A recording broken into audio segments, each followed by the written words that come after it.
안녕하십니까. 일요일 날 아침에 그죠? 다들 표정이 안 좋으신데요. 그치? 이제 시작됐습니다. 이제 시작돼서 이제 하셔야 되고 방법 없어요. 방법 없고 준비를 조금 더 빡세게 해야 되지 않나 싶습니다. 그래서 연기 때 제가 강의 기획서 한 것처럼 시험은 2번 볼 거고요. 시험은 2번 볼 거고 첫 번째 시험에서 만약에 뭐 대면 첨삭이 되면 첫 번째 시험에서 하시면 되고, 아니면 내가 그날 사정 때문에 못했다 그럼 2번째 시험에서 대면 첨삭하시면 됩니다. 그래서 대면 첨삭은 제가 해드릴 거고, 답안을 만드는 법을 좀 알려드릴게요. 답안을 만드는 법을 좀 알려드려야 될 것 같아요. 그래서 그렇게 하고 어떻게 하면 점수를 좀 맞을 수 있는 답안을 쓰는지도 제가 설명을 드리겠습니다. 연기 들어가기 전에 뭐 올해 기출문제 같은 경우에는 뭐 아시는 분은 아시겠지만 이제는 뭐 A급이 사라졌다고 보시면 됩니다. 그냥 이 교재에도 다 나온다라고 생각을 하시고, 그리고 이 교재에서 안 나올 수도 있어요. 교원노조법은 없어. 여기 산안법 없어. 그죠? 산안법 저도 그거 판례 솔직히 처음 봤습니다. 그래서 산안법을 그래서 제가 넣을까 하다가 그건 좀 아닌 것 같아서 산안법을 어떻게 했냐면 대법원 판례만 24년도부터 25년도 중반에 나온 것만 넣어놨거든요. 교원노조하고 공무노조도 똑같아요.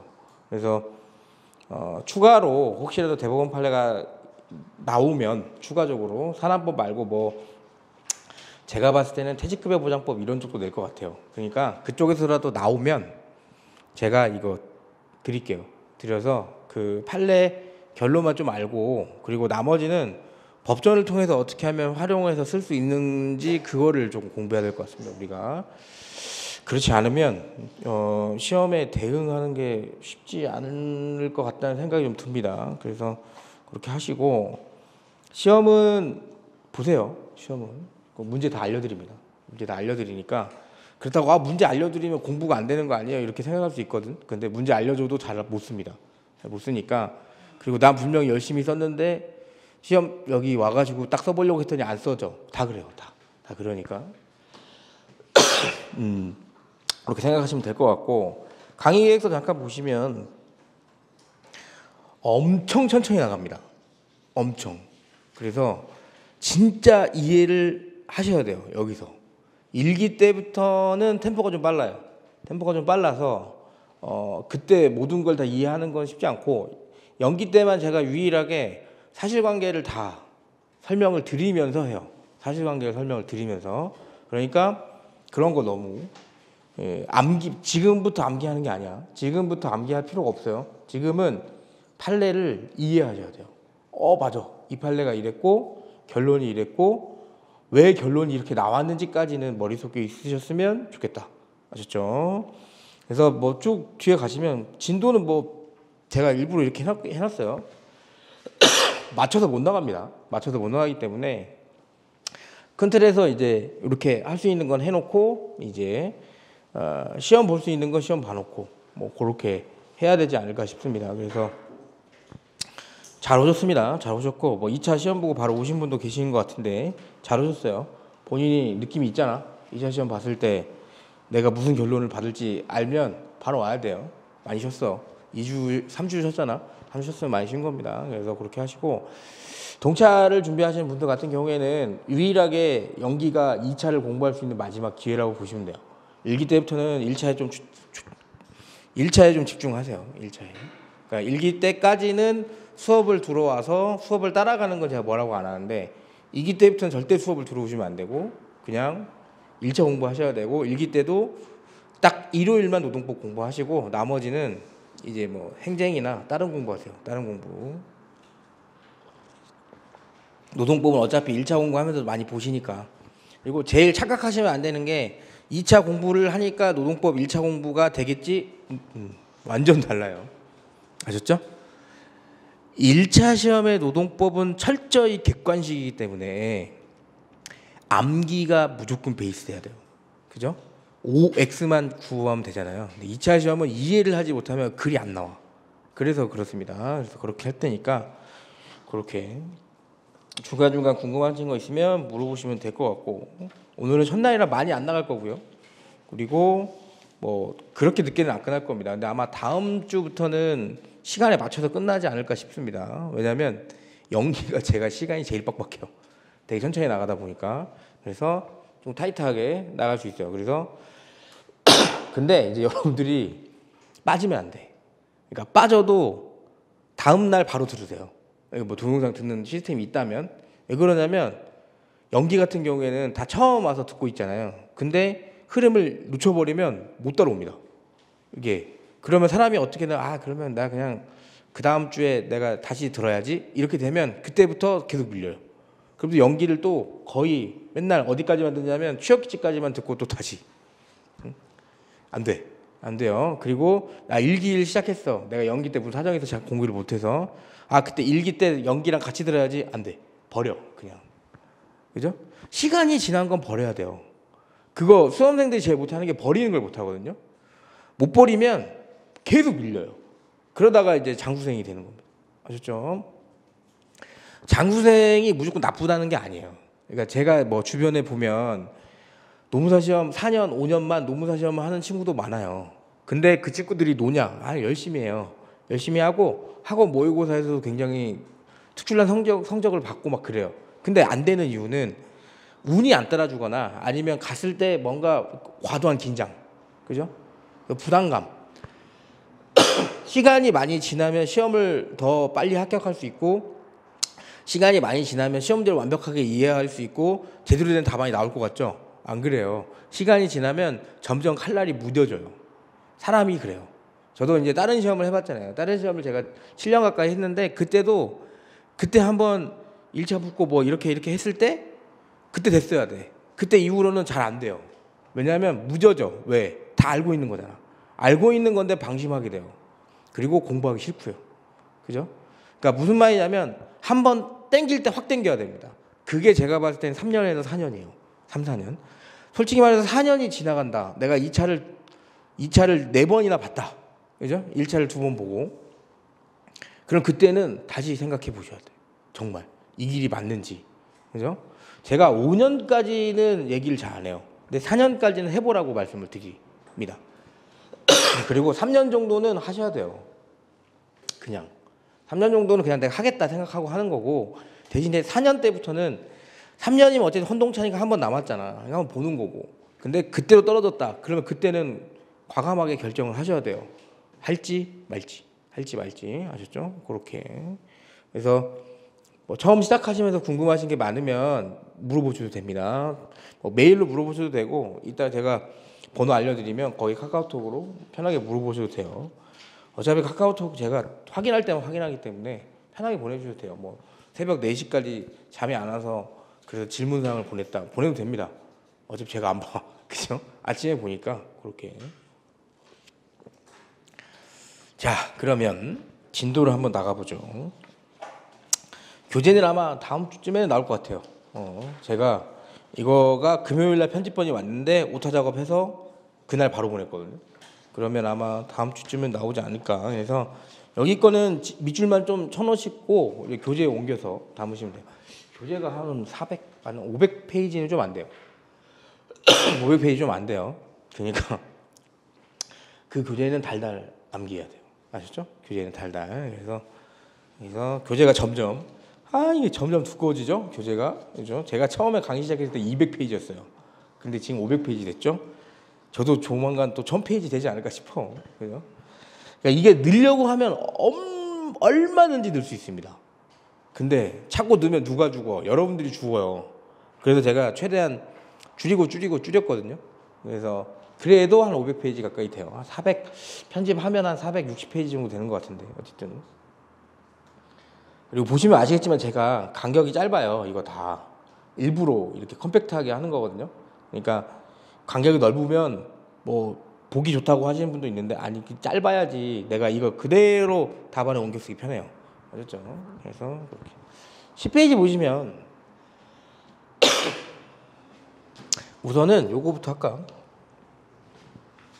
이거 새로운 거야?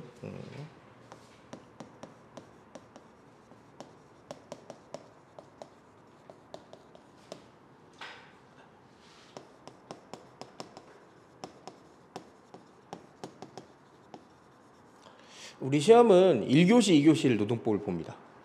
1교시는 개별적 근로관계라는 거를 보는 거고 2교시는 집단적 노사관계라는 걸 보는 거예요. 개별적 근로관계는 뭐 나는 뭐 학원 갔더니 얘네들이 1교시에 이런 게 나온다더라 해가지고 막 이렇게 우리가 보고 있어요. 보니까 근로자란 무엇인가 나오고 뭐 사용자란 무엇인가 나오고 뒤에 갔더니 취업규칙 나오고 뒤에 갔더니 뭐 인사이동 해가지고 뭐 전직, 전적 이런 거 나오고 뭐 추가로 뭐 징계 나오고 뭐 해고 나오고 막 이래. 그죠? 여기는 2교시 때 시험에 나온다는 거 봤더니 노동조합이 나오고 노동조합 운영에 대해서 나오고 그 다음에 교섭이 나오고 교섭 뭐 거부 혜택이라던가 이런 것도 나오면서 뭐 협약을 어떻게 체결하느냐 뭐 평화 의무도 나오고 그죠? 그러다 보니까 교섭이 안 되니까 얘네가 쟁의행위도 하네. 쟁의행위 나오고 그 다음에 사용자가 그런 거 하지 말라고 하는 게 뭐 분호 이런 거 그죠? 내용이 다르죠. 내용이 다르기 때문에 따로 공부하는 겁니다. 그리고 중요한 건 내용도 다르지만 주체도 다릅니다. 자, 근로자, 사용자, 취업규칙, 뭐 인사이동, 전직할 때 뭐 회사를 통으로 옮겨가지고 가져가진 않죠. 사람을 일일이 해가지고 옮기는 거. 징계할 때 회사 통으로 야, 네 팀 다 징계 이렇게 하진 않잖아요. 사람, 그죠? 해고도, 그죠? 니네 팀 다 해고. 뭐 그런 데도 있지만 어쨌든 그 중에 한 명 이런 식이죠. 즉 뭐냐면 개별적 누구와 누구와의 개별적 근로자와 사용자의 개별적인 근로관계에 대해서 노동법적으로 그러니까 보호를 하고 있는 겁니다. 그래서 여러분이 아셔야 될 건 자, 근로자와 사용자는 어쨌든 회사를 가지고 있고 회사 소속으로 월급을 받고 있는 근로자잖아요. 그건 이제 회사에 소속되어 있을 때고 이거를 그냥 회사를 빼고 이렇게 딱 보면 어떤 사람들이야 그냥 얘 그냥 사람이야. 그죠? 얘도 그냥 사람이죠. 사람과 사람 사이에 계약이에요, 그냥. 내가 5,000원 주고 요거 뭐 교재 하나 샀어요. 그럼 이 사람이 나한테 5,000원 주고 팔았죠. 소유권이 넘어갔지. 그 계약 똑같아요. 야, 너 우리 회사 와서 일 좀 할래? 월급은 얼마 줄 거예요? 월급 내가 200만 원 줄게. 오, 알겠습니다. 근무 시간 어떻게 돼요? 근무 시간 일주일 내내 일해야지. 쉬는 게 어딨어, 이 새끼야. 그건 좀 너무 심한데? 야, 싫어? 너 나랑 사이가 있는데 그러면 안 되지. 그 근무 시간은 하루에 얼마큼 됩니까? 야, 7시부터 인마 저녁 10시까지는 해야지. 옛날에 막 다 그랬어. 이렇게. 그죠? 알겠습니다. 제가 형님 아니까 제가 해드리겠습니다. 계약 체결됐지. 문제 있나? 이 책이 5만 원짜리인데 이 사람이 그냥 5천 원에 가져가도 돼요. 근데 5만 원짜리인데 5천 원에 파셔도 돼요? 가져가세요. 그냥. 진짜 괜찮아요? 계약서 쓰고 가져가도 돼요. 계약서 썼어. 이유가 뭐예요? 그때 나 유효진 그냥 짜증나서 버리고 싶은데 버리면 또 좀 그러니까 5천 원 받고 파는 거예요. 문제 있나요, 이거? 문제 없죠. 이거 자기 판대잖아. 뭔 상관이야? 이것도 똑같네. 사람과 사람 사이에. 그죠? 너 노무법인도 똑같지. 사람을 뽑았어요. 노무사님이 처음에 왔어. 시험 보고 합격해서. 노무사님 일을 배우셔야지. 그때 너무 일 많이 배우고 싶죠. 네, 너무 배우고 싶습니다. 그러면 우린 배우는 입장이니까 월급은 1시간에 500원 어때? 좋잖아. 그러면 거기서 면접 보는데 이렇게 할 거야? 해야지. 그죠? 어때요? 큰일 납니다. 그죠? 누가 무조건 들을 수밖에 없는 구조예요. 이거는 5천 원에 살게요 했을 때 5만 원에 파는 애가 안 팔아도 되는 거고 5천 원에 사는 애가 찝찝해서 안 사도 되는 거야. 근데 여기는 사용자가 굉장히 우월적인 지위에 있어요. 일을 하고 싶잖아, 이 사람은. 일을 해야 먹고 사니까. 그러다 보니 사람과 사람 사이의 계약은 우리가 많이 보는 겁니다. 여러분이 1차 때 봤던 민법의 적용을 받아요. 민법에 고용계약이라고 있어요. 그죠? 근데 이렇게 하니까 아까 같은 과도한 불상사들이 발생을 하는 겁니다. 인권 침해도 똑같고 그리고 뭐 일을 시키고도 돈을 주지 않고 그리고 막 500원 받고 막 열심히 일했는데 6개월 딱 끝나니까 노무사님 진짜 고생 많았어. 500원 받고 얼마나 힘들었어. 아닙니다. 근데 우리 회사가 조금 어려워져서 그만둬도 될 것 같아. 어때 기분이? 한 대 때리고 나오면 또 모를까, 그죠? 그러니까 그런 것도 이제 어떻게 보면 약자 입장이니까 발생이 되는 거거든요. 그러다 보니 얘를 뭘로 보호해라? 근로기준법이라는 법으로 보호를 하기 시작합니다. 그러면 우리가 근로기준법으로 보호하는 거죠. 그럼 민법하고 근로기준법이 붙으면 누가 이겨야 돼? 응? 민법하고 근로기준법이 지키는 거예요. 야, 500원으로 막 계약했더니 이 사람이 저 이거 신고하겠습니다. 해봐 씨. 야, 법 공부 제대로 안 해? 민법 봐봐. 고용계약 자유로운 의사회에서 정할 수 있잖아. 그리고 이 사람이 이제 또 근로기준법도 공부했어. 사줘 봤더니 대등한 입장에서 계약 체결할 수 있잖아. 뭐 엄두야. 그랬더니 이 사람이 뭐야? 야, 이씨 최저임금법 잘 봐. 이렇게 해가지고 그죠? 나오는 거야. 그러면 만약에 신고가 노동부 쪽에 뭐 신고를 한다던가 법원에 들어가면 뭐 하겠어요? 판사가 근로기준법 위반이다라고 하겠지. 그러면 여기는 아니 무슨 소리냐? 우리 둘이 신의칙을 준수해야 되는 신의칙 민법상 신의칙 대원칙이 있는데 이게 적용되는데 어떻게 이게 적용됐느냐? 그럼 판사님 뭐라고 해? 여러분 1차 때 공부했을걸요? 뭐 근로기준법이 적용된다 이렇게 말해 판사님이. 그러면 없어 보이잖아. 그래서 뭐라고? 이걸 강행성이라고 하죠. 강행성, 보충성. 그래서 이걸 강행성은 뭐예요? 무효다. 근로기준법을 위반하면 무효다. 근로기준 위반했으니까 얘네 무효죠. 계약이. 보충성은 뭐예요? 무효면 다른 걸 따를 수 있는 기준이 있어야 되잖아. 그게 보충성. 그래서 강행성, 보충성. 그래서 여러분이 잘 아셔야 될 건 근로기준법이든 이따 뒤에 나오는 집단적 노사관계법이든 우리 지금 보고 있는 노동법이라는 학문에 포함되어 있는 모든 법은 강행규정이고 물론 임의규정도 몇 개 있어요. 그 다음에 뭐예요? 특별법이에요. 그 얘네들은 우선 적용돼요. 아셨나요? 우선 적용돼야 얘네가 그죠? 효력이 있겠죠. 그러면 근로기준법하고 나중에 뒤에서 보겠지만 기간제법하고 붙으면 누가 우선돼? 기간제법이 우선돼. 센스 있으신 분들은 잘 보시면 아시겠지만 파견근로자법 잘 짝짝 보시면 뭐라고 써 있냐면 특별법이라고 돼 있어. 지들이 알아서. 아시죠? 그러니까 무슨 말이냐면 우리가 보는 특별법 강행규정인 이 노동법 학문에 관련된 법 규정은 뭐다? 일반법인 민법에 무조건 우선합니다. 아셨죠? 그러면 우리가 뒤에서 볼 양 당사자의 신의칙상에 계약을 합의했다고 해도 근로기준법 위반이면 무조건 무효예요. 그죠? 그게 최근에 뭐 한 2년 전에 나왔던 판례 중에 사회통념상 합리성 법리 박살난 거 똑같습니다. 그죠? 물론 아직 통상임금 관련한 신의칙 판례는 유지되고 있지만 그것도 뭐 언젠간 깨지고 그 뒤로 올라오는 거 족족 다 깨져요. 이유는 강행규정 위반이니까. 아셨죠? 이유는 뭘까요? 왜 이렇게까지도 보호할까? 양 당사자 촉대잖아. 근데 왜 이렇게까지도 보호를 할까요? 이런 거예요, 여러분. 봐봐. 일을 하러 왔어. 일자리가 너무 없어서 이 사람한테 써줬어. 써줬는데 이 사람이 나는 진짜 그냥 밥 먹여주고 재워주고 한 달에 100만 원만 주면 됩니다. 진짜 이랬어. 정말.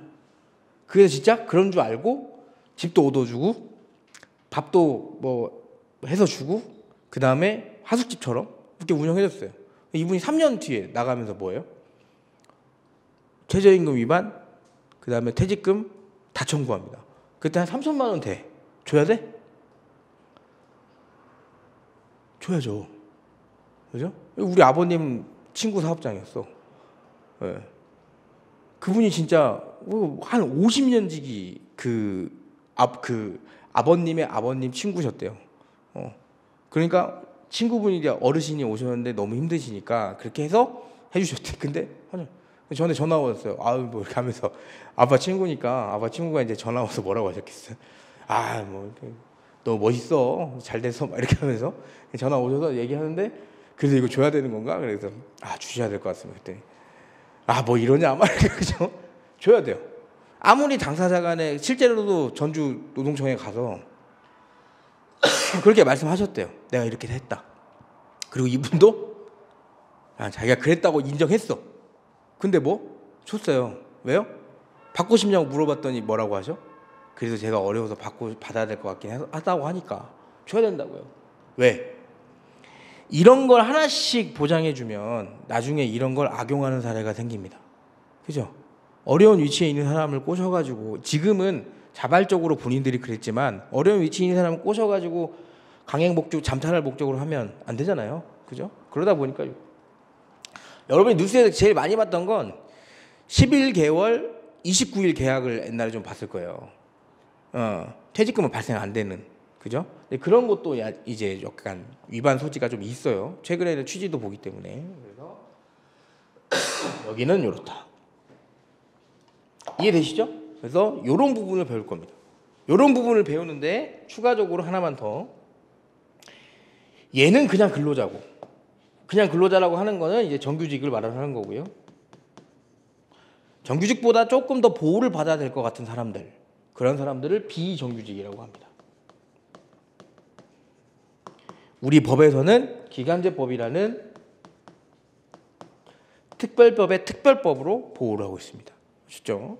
그 다음에 비정규직은 맞는데 고용관계가 우리 쪽이 아니야.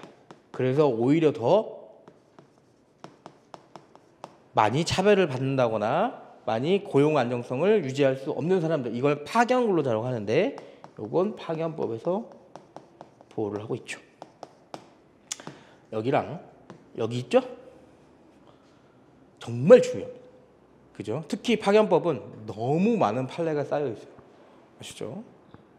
솔직히 올해 나왔어야 됩니다. 제 터지려고 그래 지금. 저기는 너무 많아서.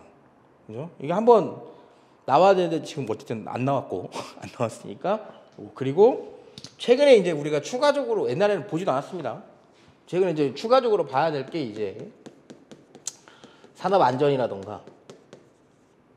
제가 어떻게 할 거냐면, 제가 그 법조문 있죠? 인덱스. 거기 있는 거 다 할 거예요, 제가. 거기 있는 것 중에 24년도 그리고 25년도 상반기 판례는 다 볼 겁니다. 아셨죠? 그렇다고 여러분들이 이걸 다 공부해라, 그게 아니고, 그건 어떻게 공부해야 되냐면, 어차피 이게 뭐 공개되니까 좀 그렇긴 한데 어차피 많이 안 보니까, 그죠? 답만 알면 돼. 판례 답만. 아셨죠? 나머지는 문제로 푸는 거고, 그 다음부터 어떻게 돼요?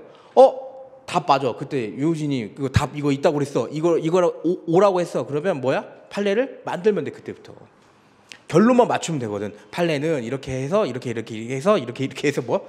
주인공 이름 따가지고 막 원고 피고 막 바꿔가지고 써요. 그다음에 뭐야? 그래서 이거를 최저임금 위반으로 봤다. 라고 하고 밑에 결론은 뭐야? 판례의 태도는 막 이러면서 또 계속 쓰는 거야. 그럼 나는 판례를 알고 있다는 거잖아. 그 세부 요건까지 어떻게 암기해요? 지금 중요한 게 너무 많은데. 아셨죠? 그거는 그렇게 활용을 하시는 거예요. 그래서 산재 쪽은 나올 수 있어요. 이제. 왜냐하면 26년도부터 아마 국선 산재가 시행될 확률이 커요. 그러니까 국선 산재제도가 시행이 되면 이쪽을 한번 낼 수 있습니다. 이쪽을 한번 낼 수 있어요. 그래서 그런 거. 그리고 아직까지 생각을 안 하는데 우리 시험 문제 뭐 아직까지 그게 있진 않은데, 제가 봤을 때는 이 구제 절차 쪽이 연구가 좀 많이 되고 있거든요. 요거 민사소송법하고 합쳐져서. 그래서 이 구제 절차 쪽도 제가 좀 보완을 해가지고 교재를 만들긴 했는데, 추가적으로 민사소송하고의 차이를 조금 여러분이 아셔야 될 것 같긴 해요. 이제. 왜냐면 원래 올해 나왔던 그 최신 판례, 제가 제2 3기 때 최신 판례 했던 거 문제 나온 거 있잖아요. 그 뭐야, 노동법 2교시 부당 노동행위 구제 신청 절차. 그게 중요한 건 민사소송의 청구 취지 비교가 더 중요한 메인 판례거든요. 그러니까 원래는 민사소송하고의 차이를 물어보려고 했었을 거예요. 근데 이제 민사소송은 선택 과목 들어가 있으니까. 그런데 구제 절차 쪽도 민사소송이나 형사소송 쪽하고 구별해서 나올 수 있는 문제가 좀 있지 않을까 싶습니다. 그래서 그런 것까지 준비를 조금 하도록 하겠습니다. 암기, 여러분이 공부할 수 있는 그 암기에 대한 부분은 최대한 덜어드릴 겁니다. 대신 모르는 문제, 그리고 내가 잘 보지 않았던 파트가 문제가 나왔을 때 문제를 어떻게 만들 수 있을까 정도는 알려드려야 될 것 같아요. 그래서 아마 GS 2기부터는 정말 쓱 지나갔던 데서 한 문제씩 제가 낼 거거든요. 일부러. 그러면 그거를 한번 써보는 연습도 하셔야 돼요. 아시죠? 그러니까 법조문 찾아서 판례를 만들어내는 능력도 한번 해봐야지. 아시죠? 그런 걸 한 3-4번만 해보잖아요. 그러면 금방 익숙해져요. 근데 그걸 할 수 있는 시기가 2기밖에 없어요. 3기 때는 하면 안 돼요. 3기 때는 중요한 것만 해야지.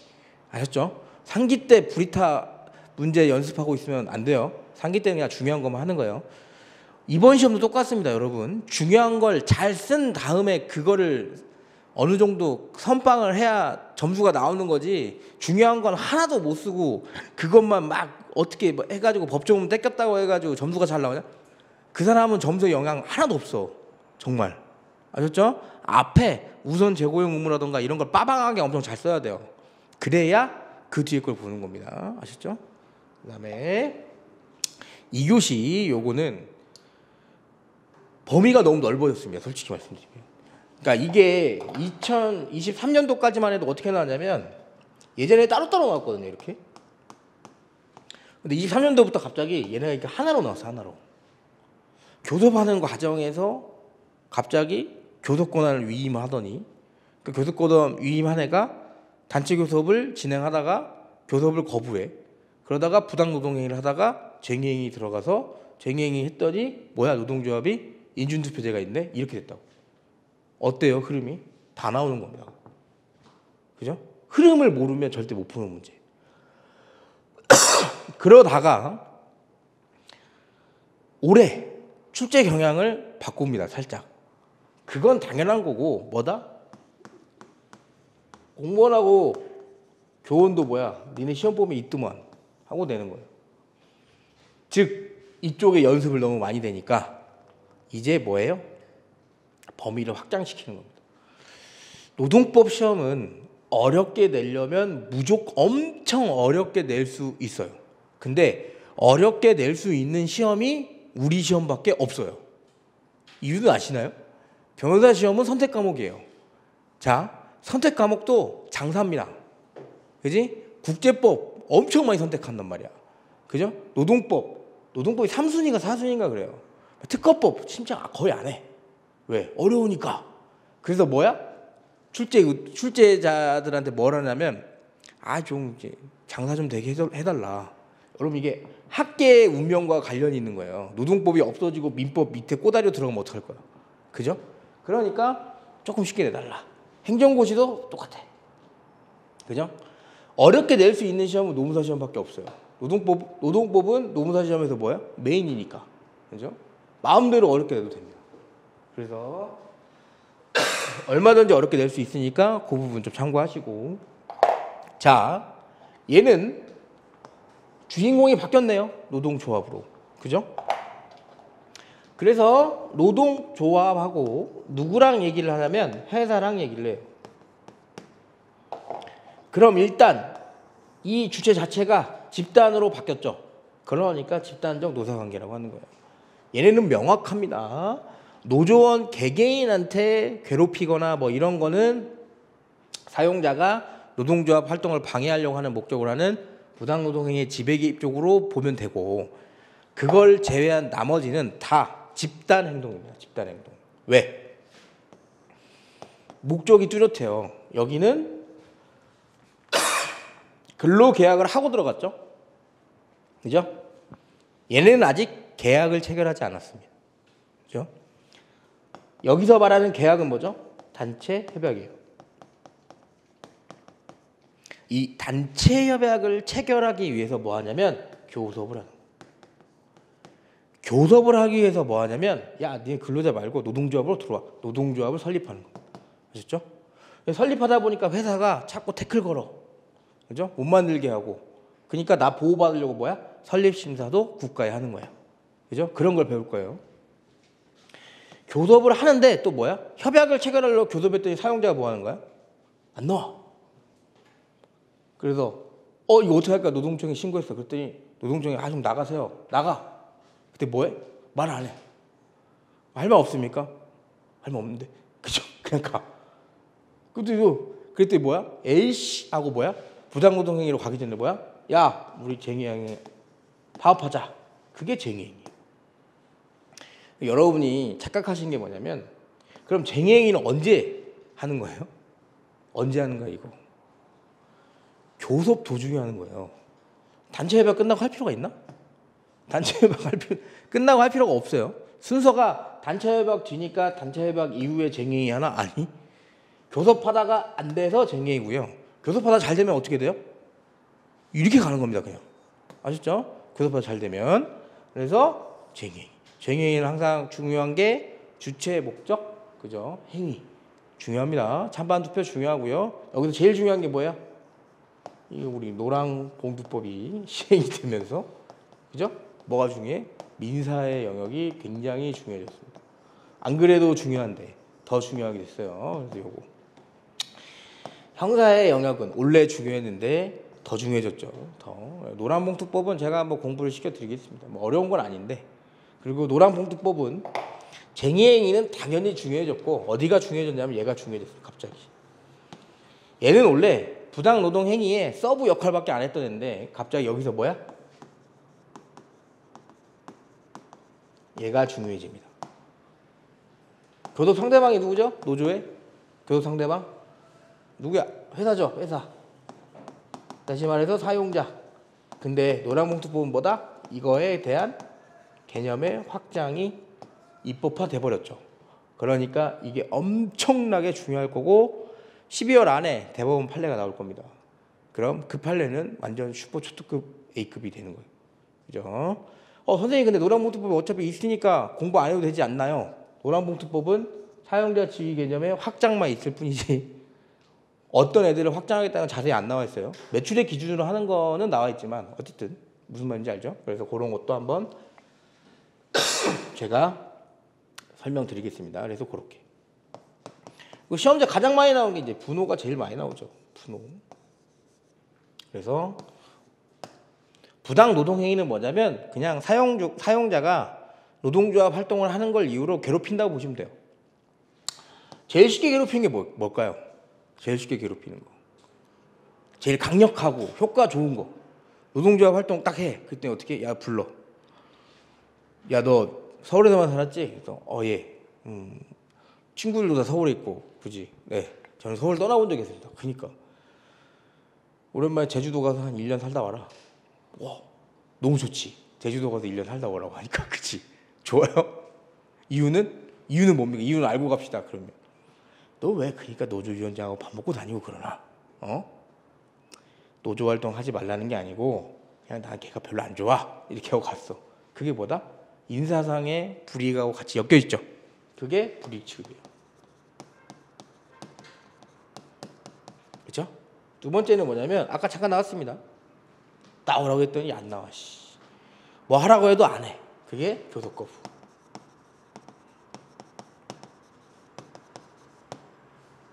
세 번째는 뭐냐면 이건 나중에 배울 건데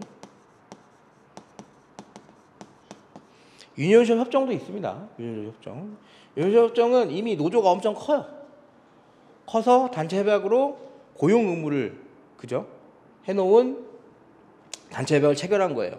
그래서 우리 노조에 가입하지 않으면 쓰면 안 돼. 근데 사업주가 어떻게 한 거야? 그냥 어떻게 해? 그냥 써야지. 해고를 할 수는 없잖아요. 그래서 그런 부분. 네 번째는 뭐냐? 지배 개입입니다. 지배 개입. 지배 개입은 불이익 취급하고 좀 달라요. 불이익 취급은 무조건 불이익이 있어야 돼요. 인사상의 불이익이라던가 아니면 다른 불이익. 근데 지배 개입은 딱히 불이익이 없어도 돼요. 그냥 아까 뭐야? 제주도에 가는 거 말고 그냥 이런 거지. 너 그러다 제주도 가. 그지? 그럼 제가 가는 건가요? 아니, 말이 그렇다는 거야. 노조 위원장하고 사무국장 얘네들하고 밥 먹고 다니지 마. 왜 그럴까요? 야, 너 왜 가서 노조 활동하고 그러면 뭐 위에서 좋아하겠어? 그죠? 그냥 내 의견이야. 그죠? 그러면 사람이 위축돼요, 안 위축돼? 위축돼. 물론 내가 제주도를 좋아해서 갈 것 같으면 위축되지 않지만. 그죠? 그런 게 지배 개입입니다. 아셨죠? 최근에 이제 부당 노동행위 구제 신청 절차까지 나왔기 때문에 범위가 살짝 뒤쪽도 확장된 부분이 있지만 그건 나와버려서 나오기가 힘들어요, 이제. 그래서 그런 부분을 공부를 하겠다. 그렇게. 그래서 이런 걸 할 거고요. 10페이지 보시면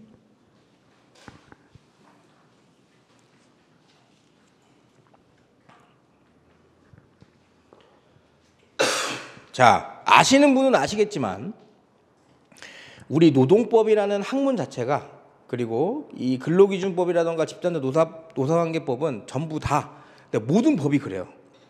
헌법에서 나와요, 여러분. 헌법 한번 뭐 기회가 되시면 한번 읽어보시면, 읽어볼 필요는 없어, 시간 없으니까. 한번 보시면 굉장히 추상적으로 되어 있습니다. 다. 제일 추상적으로 되어 있는 게 뭐죠? 지금 이 유명하신 분 중에, 그죠? 햇빛을 받을 권리로 굉장히 유명해진 분이 있어요. 지금 얼마 전에 한강에 수상포트 해가지고 하셨던 분 있죠. 그분이 뭘로 유명해지셨냐면 햇볕을 받을 권리로 소송을 걸어서 유명해졌어요. 조망권이라고 하죠. 그것도 있다고, 헌법에. 그럼 막 찾아. 조망권이 있나? 없어. 뭐 있어요 그러면? 행복추구권이라는 게 있어. 우리가 인간으로서 평온할 권리를 누리고 행복을 추구할 권리. 행복은 다 사람마다 다르잖아, 그죠? 그런 걸로 가능해요. 그러니까 머리가 되게 좋은 거죠. 즉 무슨 말씀을 드리냐면 굉장히 추상적으로 되어 있는 권리를, 그죠? 국가에서 제한할 수 있는 게 37조 2항밖에 없어요. 국가의 안정이라던가 공공복리를 위해서 기본권을, 그죠? 침해하면 안 되고 제한할 수 있다. 근데 그것도 추상적이잖아. 그러니까 얘네들이 헌법을 메인으로 하고 그 위로 점점 올라가면서 뭐야? 구체적으로 구체화 시켜놓은 겁니다. 헌법이 제일 밑에 깔려있고 그 다음에 민법, 형법 이런 게 있는 겁니다. 민법으로 해서 안 되니까 뭐 회사법, 근로기준법 이런 게 있는 거고요. 아셨죠? 그래서 밑에 깔려있게 올라간다. 그러면 우리도 여기 지금 우리가 공부하고 있는 이 노동법이 어디서 왔냐? 헌법 32조 보시면 얘네가 개별적 근로관계입니다. 10페이지. 그래서 1항 보세요. 모든 국민은 근로의 권리를 가진다. 그 근로. 그래서 국가는 사회적, 경제적 방법으로 근로자의 고용준칙과 적정임금 보장. 적정임금이 뭐다? 최저임금. 그죠? 그래서 뒤에 최저임금제를 시행한다. 근로의 의무를 가지고요. 그죠? 근로의 의무를 가지니까 나중에 우리가 징계를 할 수도 있는 겁니다. 근로를 제대로 안 하면. 근로의 조건의 기준은 인간의 존엄성을 보장하도록 한다. 그죠? 그러니까 마음대로 전직 보내지 말고 마음대로 해고하지 말라고 하는 겁니다. 그죠?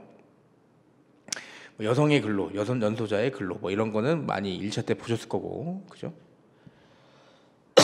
그다음에 노마자 2번 보시면 노동 상권이 있어요. 요게 이제 집단적 노사관계입니다. 심플합니다. 근로조건 향상을 위해서 단결, 교섭, 행동권. 잘 보셔야 되는 건 근로조건 향상을 위해서입니다. 그래서 요거를 어디 파트에서 갖고 놀죠? 우리가 단체 교섭 대상 파트에서 갖고 놀죠. 교섭 대상이 안 되는데, 그죠? 교섭을 올려놓고 얘네가 그냥 무조건 쟁행을 하려고 하는 그런 의사를 차단시키려고 하는 거죠. 이항 보시면 공무원도 가지고 있죠. 네, 3방 보시면 주요 방위산업체는 제한을 좀 받습니다. 왜? 주요 방위산업체가 갑자기 쟁행해가지고 우리나라 수도 끊기고 다 끊기면 어떻게 해요? 큰일 나죠. 그러니까 여기서 가져온다. 여기서 가져온다. 법적 성질 보시면 노동상권은 그 행사를 국가가 적극적으로 보호, 조장하여 주도록 요구할 수 있는 행정권으로서 성질뿐만 아니라 국가에 대한 부당한 간섭이나 방해를 받지 않을 자유권의 성격도 가집니다. 이 몰라도 돼요. 그냥. 그래서 법적 효과는 자유권적 효과. 면책 부여 효과, 이건 뭐랑 연동이 될 것 같아요? 자유권이니까. 그러니까 막 야, 너 자유롭게, 이거 똑같잖아. 중국집 가서 너 먹고 싶은 거 먹어 했는데 난 짜장면 먹을래. 내가 살게. 이렇게 하면 눈치 보여서 어떻게 사? 그죠? 똑같아요. 그러니까 야, 노동상권 해놓고 이거 하면 안 되고 이거 하면 안 되고 이거 하면 안 되고 이거 안 되고 이렇게 하면 안 되죠. 그러니까 면책 부여 효과가 우리 노조법에 들어와 있어요. 노란봉투법 때문에 더 확장되지만, 그죠? 민사면책, 형사면책 하셨죠? 오랜만에 강의했더니 기침이 자꾸 나네요. 아마 다음 시간부터 좀 조용해질 겁니다. 목이 간질간질하네. 분필가루를 오랜만에 먹어서 그런 것 같은데. 필기를 좀 안 하면 좋은데 필기를 안 하면 제가 정리가 잘 안 돼서, 그래서 그런 말씀도 하시더라고요. 필기 노트 이런 거 좀 만들면 안 되냐. 근데 제 수업 들어보신 분은 아시겠지만 필기가 매번 달라요. 그래서 필기 노트를 못 만들어 제가. 나도 내가 공부하고 머릿속에 있는 걸 하다 보니까 못 만들어요. 그래서 그렇게. 그래서 권리 주체는 당연히 노동상권 주체의 근로자로 한정하는 거고요. 그 2번의 양가로 3번이 뭐냐면 제3자유라는 건데 뭐 여기서는 중요한 건 아닌데 헌법상 기본권 원래 국민과 국가의 관계 적용되는 것인데 제3자인 사용자에도 적용되므로 제3자효다. 근데 이 제3자효라는 그 용어를 이해를 좀 합시다. 왜냐면 우리가 나중에 집단법 갔을 때 요 제3자효에 대한 내용을 공부하거든요. 보시면 얘네가 하는 건 지금 헌법상 헌법 33조에 기본권으로서 노동상권을 보장하고 있죠. 얘네들 지금 그지? 국가가 근로자는 단결권, 단체교섭권, 단체행동권 가진다 이렇게 하고 있잖아. 그러니까 국가랑 국민하고 얘기된 거지. 근데 이걸 지금 누가 침해하면 안 되는 거예요? 제한하면 안 되고.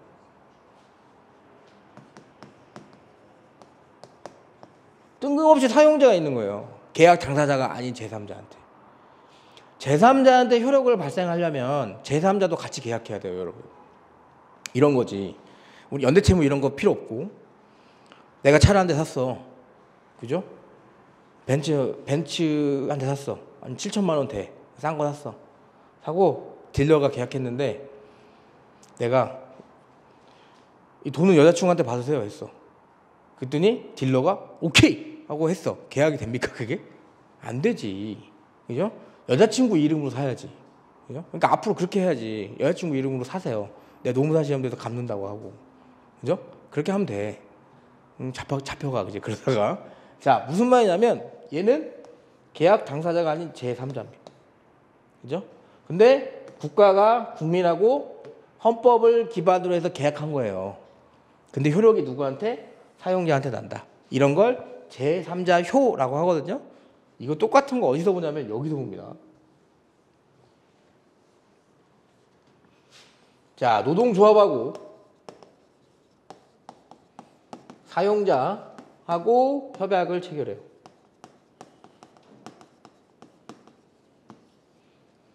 이 협약 체결의 효과는 누가 보나요? 효력은 노동조합이 봐. 노동조합은 법이냐 그냥 얘네들. 그죠? 조합원이 보죠. 그죠? 월급 10% 인상 누가 보는 거야? 조합원이 보요. 조합원은 계약 당사자가 아닙니다. 그죠? 그래서 협약 체결돼서 제3자 효라고 하고 근로조건과 같은 거는 특히 임금, 뭐 근로시간 이런 거에 대한 부분은 이 조합원에게 어떤 효력을 가지면서 들어와? 법하고 똑같이 효력을 가지면서 들어오죠. 그러니까 우리가 나중에 볼 건데 단체 협약으로 시간당 5만 원 주세요 라고 협약 체결하면 시간당 5만 원 안 주면 근로기준법 위반입니까? 근로기준법은 뭐 1030원인데 위반이에요? 위반될 수 있어. 왜? 협약을 따라야 되잖아. 그러니까 엄밀히 말하면 근로기준법보다는 뭐 위반이에요? 집단적 노사관계 33조 위반이에요. 그죠? 어떻게 보면. 근데 어쨌든 이거 지켜야 된다고. 즉 법에 근거해서 단체 협약이 법보다 유리한 조건을 맞춰서 체결했으면 지켜야 된다. 그러니까 뭐다? 규범으로서 효력을 가진다. 그게 규범적 효력입니다. 아셨죠? 그리고 나중에 뒤에서 판례가 제3자요 규범적 효력 나오면 이런 얘기예요. 아셨죠? 이런 얘기. 당연히 계약 당사자 사이에 효력은 발생을 해요. 그 효력은 뭐라고 해요? 우리 일반 당사자 계약 뭐가 왔다 갔다 해? 일반적으로 돈 왔다 갔다 하고 물건 왔다 갔다 하겠지. 그런 게 다 뭐야? 채권 채무라고 들어보셨죠? 그래서 막 채권 채무 뭐 채무불이행 소송 이런 거예요. 임금체불 다. 그러니까 얘는 이게 채무적 효력입니다.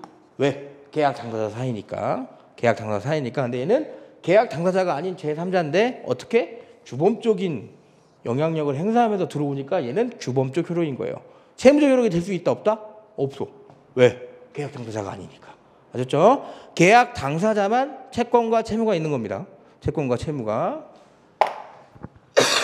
그래서 뒤에서 할 거예요. 또 뒤에서 할 거예요. 넘어가셔서 제가 한번 말씀드리긴 했는데 이제 연기가 이제 시작됐으니까 교재에 우리 아직 새 교재 안 나왔으니까 교재의 필기는 연기 때는 무조건 연필로 하시는 거예요. 아셨죠? 연필로. 그 다음에 일기 때 그때 뭐 볼펜 조금 쓰던가 그렇게 하시는 거 웬만하면 지울 수 있는 걸로 하세요. 그래서 필요 없는 필기는 자꾸 지우셔야 돼요. 그리고 제가 항상 말씀드렸지만 마지막에 내 책에 형광펜이 되어 있는 건 중요한 거는 뭐 당연히 뭐 이렇게 별표 치고 막 이렇게 해놓을 수 있지만 내 책에 형광펜 그라데이션이 확실히 들어가 있는 건 뭐야? 암기가 안 되는 걸 들어가야 됩니다. 아셨죠? 그래서 그건 제가 한 번 더 설명드릴게요. 어쨌든 연기 때는 웬만하면 연필로 하세요. 연필 아니면 지워지는 볼펜이 있어요. 지워지는 볼펜 그걸로. 왜냐하면 나중에 수업 끝나고 복습하면 이해돼서 지울 수 있어요. 그리고 나중에 저 뒤에 가서 이해되면 앞에 와서 지워도 되는 거고. 아셨죠? 그러니까 어차피 이해되는 걸 자꾸 가지고 있을 필요 없어요. 내가 책을 보고 암기를 하고 있는데 쓰잘데기 없는 메모가 자꾸 눈에 거슬리면 안 됩니다. 아셨죠? 단결권 보시면 뭐 공무원 노동상권 제한 이런 거는 여러분 왜 그러겠어요? 고위공무원들이 파업하면 안 되잖아. 그럼 국회의원도 파업할 수 있는데? 그럼 안 되죠. 비슷한 걸 하긴 하는데 다. 그죠? 어쨌든 안 돼. 경찰, 군인들이 파업하면 군인들이 뭐 하면 큰일 나는 거 봤죠? 그지? 군인들이 뭐 하면 큰일 납니다. 그죠? 군인들이 뭐 하면 큰일 나. 그래서 안 돼. 단결권 보시면 단결권은 근로자가 근로조건 향상을 위해 그죠? 자주적으로 노동조합이나 그 밖의 단결체를 만드는 운영할 권리를 말합니다. 성질 보시면 옛날에는 이런 게 있었는데 그러니까 적극적 단결권은 뭐냐면 우리가 단결을 해가지고 이거 노동조합 만들어서 승인받자 이런 거고 근데 내가 노동조합 별로 안 좋아해서 가입 안 하고 싶은데 이러한 자유권도 있는 거잖아요. 그걸 소극적 단결권이라고 해요. 이런 게 있어. 그냥 이런 게 한 90년도 때 치열하게 논의됐던 지금은 뭐야? 가입하고 싶으면 가입하는 거고 안 하고 싶으면 안 하는 거지. 그러니까 유인협업 조항에도 뭐 있어요? 나중에 뒤에 가서 배우면 본인이 자유롭게 소수노조 가입하고 있으면 못 건드려요. 그죠? 그러니까 그렇게 이게 아마 복수노조가 이제 시행되면서 유니온숍이 확 약해졌어요. 솔직히 말씀드리면.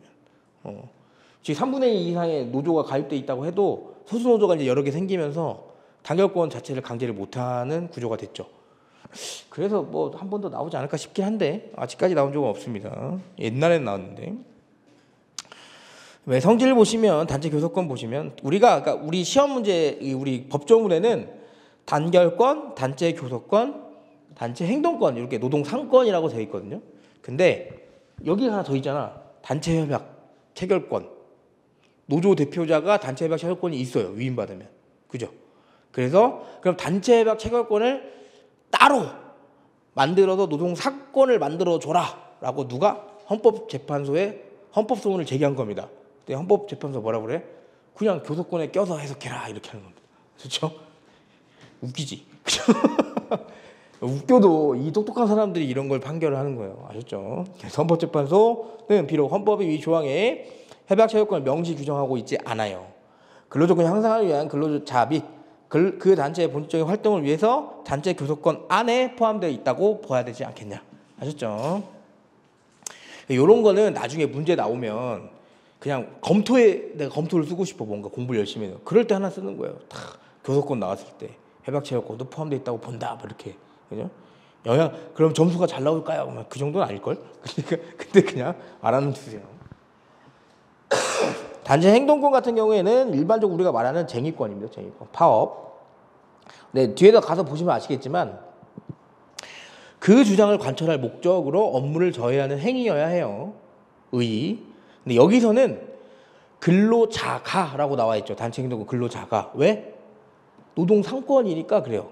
근데 노조법상 쟁의 행위에는 사용자가 할 수 있는 쟁의 행위가 들어가요, 안 들어가요?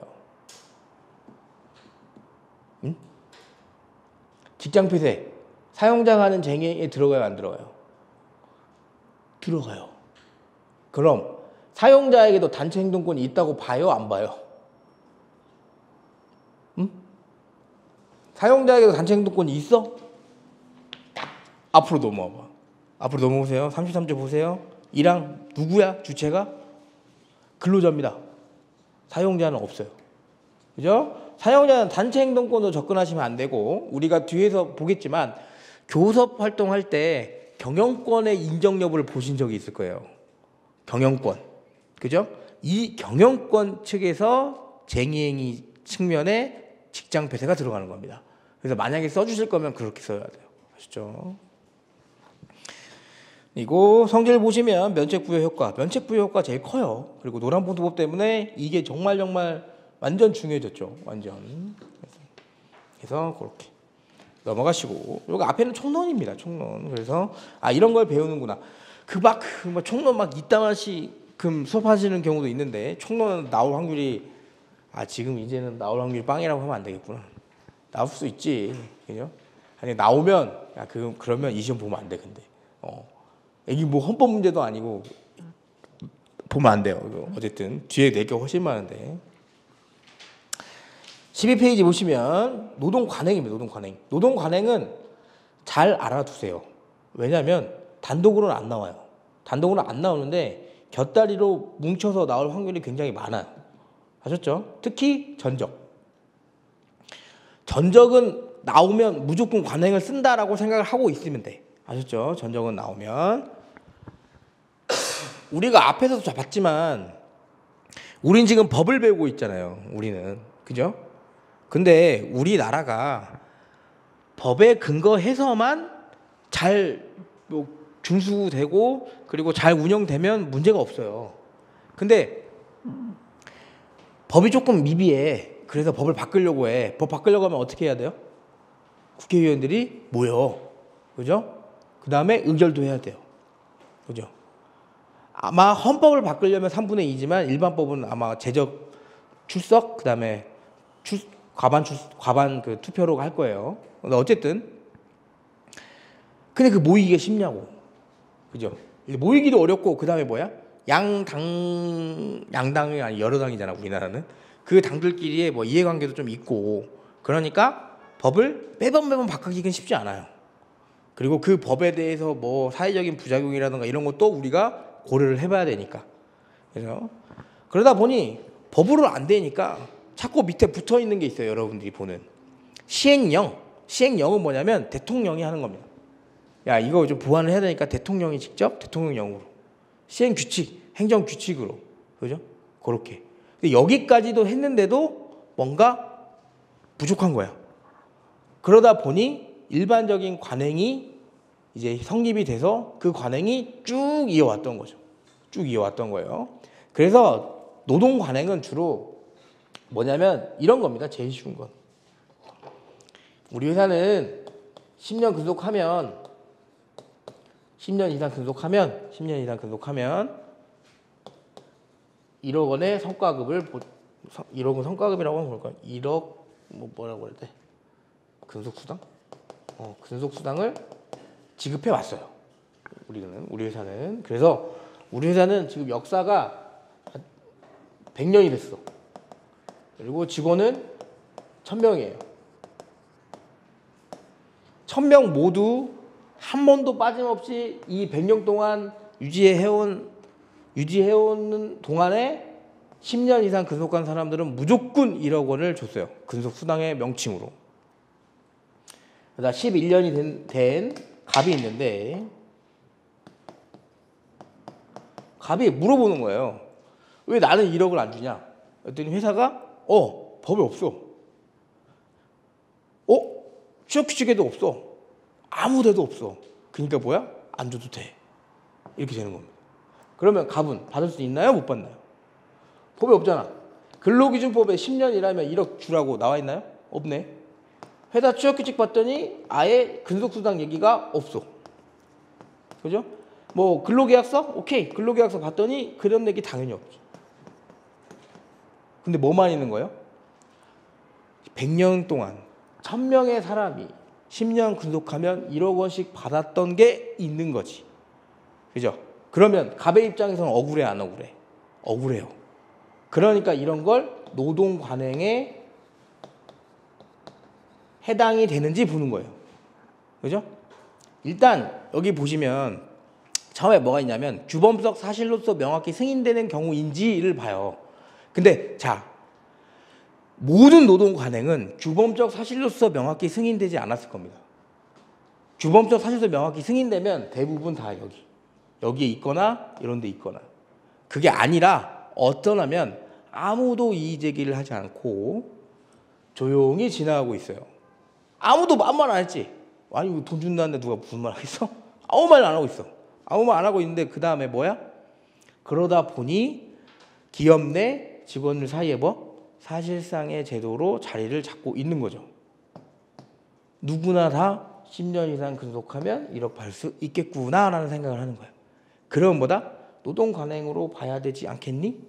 라고 하는 거고, 중요한 건 노동 관행을 뭘로? 판단의 기준으로 삼아야 되지 않겠니? 어디서? 법원에서. 그걸 뭐라고 한다? 법원이라고 합니다. 법원이 판단의 기준으로 삼는 거. 한자가 달라요. 어쨌든 그러면 노동 관행으로 11년 동안 일했던 갑이 1억을 받을 수 있는 확률은 올라가네요. 그죠? 아셔야 되는 거, 노동 관행은 법인가요? 아닙니다. 노동 관행은 사내 규칙인가요? 사내 규칙이야? 아니야. 규범적 사실로서 명확히 승인되지 않으면 아니야. 아셨죠? 그럼 노동 관행은 법관이 판단할 때 기준으로 삼는 법원인가요? 라고 하면 뭐라고 그래야 돼? 그건 맞지. 그죠? 대신 뭐일 때만? 아무것도 없을 때 기준으로 삼는 겁니다. 아셨죠? 아무것도 없을 때. 보시면, 그래서 전적 같은 경우에는 우리 회사가 대기업 계열사 내에 있는 회사라서 누구든지 여기에 있으면 저쪽으로 갈 수 있는 확률을 기억하고 있다고 치면, 그죠? 생각하고 있다고 하면 당연히 관행처럼 왔다 갔다 할 수 있는 거예요. 아셨죠? 대신에 조건이 있었겠지. 그죠? 전적 계약에 그 특정 기업이 명시돼 있고, 그다음 뭐야? 거기서 가서 할 근무 내용이라던가, 그죠? 근로 조건이 명시돼 있으면 가능하다고. 그죠? 이해되시죠? 그거 뒤에 볼 겁니다. 보시면 문제 소재, 중요한 건 얘예요. 법이 아니야. 근데 통용되는 질서나 규칙을 말하는 겁니다. 그래서 법이 아니라는 게 제일 중요합니다. 노동 현장에서 법이 아님에도 통용되는 질서가 있는 경우를 노동 관행이라고 하고요. 이 개념을 암기하셔야 돼요, 여러분. 아셨죠? 이 개념은. 왜? 없어요, 여러분. 다른 거는 법조문 떼껴가지고 개념을 쓸 수 있거든, 우리 시험에서. 얘는 없어요. 그러니까 암기해야지.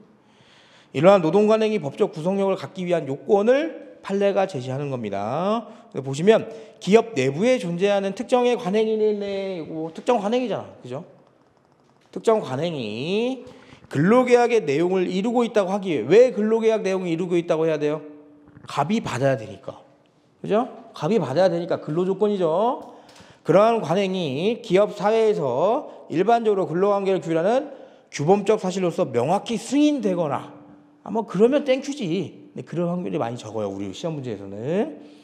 기업 구성원에 의해서 일반적으로 아무도 이의 제기하지 아니한 채 당연한 것으로 받아들여져 기업 내 사실상 제도입니다. 그래서 이거 여러분 기억하셔야 될 건 뭐냐면, 규범적 사실로서 명확히 승인되는 거랑 사실상 제도로 자리 잡은 거랑 지금 달라요. 아셨죠? 그거를 싸잡았으면 안 돼. 다르다는 거. 그래서 규범 의식에 의해 지지되고 있어야 된다. 그래서 사안 해결 보시면 일단 검토를 어떻게 해야 돼? 1번 규범적 사실로서 명확히 승인됐는지를 보고, 안 됐겠지. 안 됐으니까 아무도 이의 제기하지 않는지 보고, 그죠? 기업 내 직원들 사이에 규범적 사실로서 지지되고 있는지 보는 겁니다. 단조 출제는 어려워요. 단조 출제는 어렵지만 제가 써놓은 것처럼 당구장 표시에 전적의 정당성 요건에서는 무조건 써야 됩니다. 전적 나오면. 그래서 검토도 무조건 해주셔야 돼요. 아셨죠? 그래서 그렇게. 법원의 경합은 조금 쉬었다 가시죠. 예.